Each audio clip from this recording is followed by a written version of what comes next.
Мүгедектігі бар жандар зейнет жасына келгенде не зейнетақы, не жәрдемақыны таңдауға мәжбүр.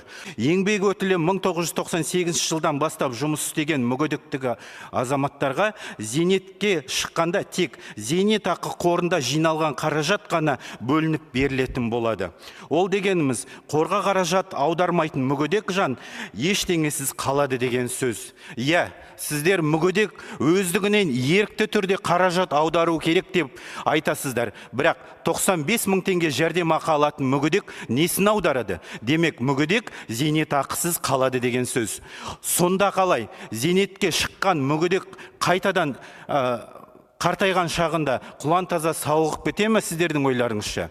Біле білсеңіздер, үшінші топ санаттағы мүгедек адамның өзі не қолы, не аяғы жоқ адам. Бүгінде бірінші топ 95 мың, екінші топ 79 мың, үшінші топ 69 мың теңге жәрдемақы алады екен. Сол себепті әлеуметтік кодекске өзгертулер енгізу арқылы осы жәрдемақы мен зейнетақыны қоса беру керек. Ондай болмаған жағдайда еңбекке қабілетті мүгедектерді жұмыспен қамту қажет деп есептейміз. Неге біздің мүгедектігі бар адамдардың мәселесін айтқанда, ол баяу іске асады. Егер бұл мәселенің оң шешімі табылмаса, онда еліміздегі кедейшілік шегі автоматты түрде өседі.